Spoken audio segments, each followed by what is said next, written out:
എല്ലാവർക്കും നമസ്കാരം.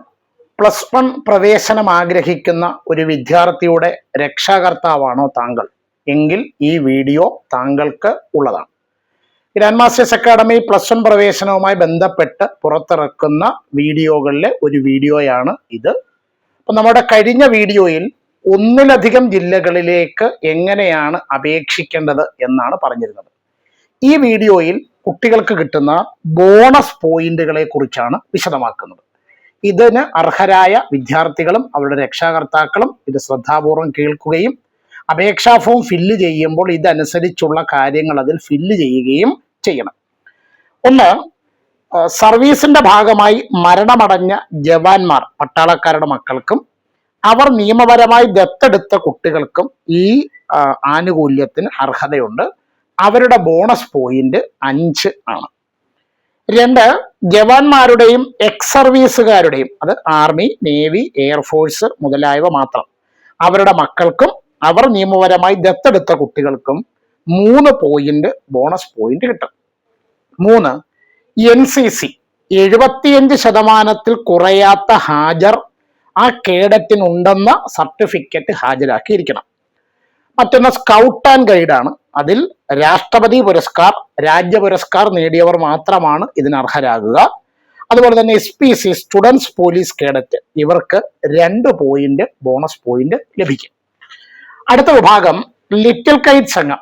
അതിന് അദ്ദേഹത്തിന് അല്ലെങ്കിൽ ആ കുട്ടിക്ക് A ഗ്രേഡ് സർട്ടിഫിക്കറ്റ് ഉണ്ടായിരിക്കണം. അങ്ങനെയാണെങ്കിൽ ബോണസ് പോയിന്റ് 1 പോയിന്റാണ്. കുട്ടി പഠിച്ച സ്കൂളിൽ തന്നെ, അതായത് 10ാം ക്ലാസ്സിൽ കുട്ടി പഠിച്ച സ്കൂളിൽ തന്നെയുള്ള ഹയർ സെക്കൻഡറിക്കാണ് കുട്ടി അപേക്ഷിക്കുന്നതെങ്കിൽ കുട്ടിക്ക് 2 പോയിന്റ് ബോണസ് പോയിന്റ് കിട്ടും. ഇനി കുട്ടി താമസിക്കുന്ന അതേ പഞ്ചായത്ത്, മുനിസിപ്പാലിറ്റി അല്ലെങ്കിൽ കോർപ്പറേഷൻ, ഇവിടെയുള്ള ഹയർ സെക്കൻഡറി സ്കൂളിലേക്കാണ് അപേക്ഷിക്കുന്നതെങ്കിൽ 2 പോയിന്റ് ബോണസ് പോയിന്റ് കിട്ടും. കുട്ടി താമസിക്കുന്ന അതേ താലൂക്കിൽ തന്നെയുള്ള ഒരു ഹയർ സെക്കൻഡറി സ്കൂളിലെ അഡ്മിഷന് കുട്ടിക്ക് 1 പോയിന്റ് ബോണസ് പോയിന്റ് കിട്ടും. ഇനി ഗവൺമെന്റ് എയ്ഡഡ് ഹയർ സെക്കൻഡറി സ്കൂളുകൾ ഇല്ലാത്ത ഗ്രാമപഞ്ചായത്തിലെ വിദ്യാർത്ഥികൾ, അതായത് കുട്ടി താമസിക്കുന്ന പഞ്ചായത്തിൽ ഹയർ സെക്കൻഡറി ഇല്ല, ആ കുട്ടി ആ പഞ്ചായത്ത് സ്ഥിതി ചെയ്യുന്ന അതേ താലൂക്കിലെ തന്നെ മറ്റൊരു സ്കൂളിൽ അപേക്ഷിക്കുകയാണെങ്കിൽ ആ കുട്ടിക്ക് 2 പോയിന്റ് ബോണസ് പോയിന്റ് കിട്ടും. ഇനി കേരള സംസ്ഥാന ബോർഡ് നടത്തുന്ന പൊതുപരീക്ഷ, നമ്മുടെ SSLC കേരള സിലബസിൽ യോഗ്യത നേടുന്നവർക്ക് 3 പോയിന്റ് ബോണസ് പോയിന്റ് ഉണ്ടായിരിക്കുന്നു. ഇനി ഇതിൽ ശ്രദ്ധിക്കേണ്ട കാര്യം, ഈ മുകളിൽ പറഞ്ഞ രീതിയിൽ ബോണസ് പോയിന്റിന് കുട്ടിക്ക് ഒന്നിലധികം ബോണസ് പോയിന്റുകൾക്ക് അർഹതയുണ്ടെന്ന് വിചാരിക്കാം. പക്ഷേ ഈ ബോണസ് പോയിന്റുകൾ എല്ലാം കൂടെ കൂട്ടുമ്പോൾ പരമാവധി ബോണസ് പോയിന്റ് 10 മാർക്കാണ്. അതായത് ഒരു കുട്ടിക്ക് ബോണസ് പോയിന്റ് കൂട്ടുമ്പോൾ 12ഓ 13ഓ കിട്ടിയാലും അത് 10 മാർക്കായി ഫിക്സ് ചെയ്യുന്നതായിരിക്കും.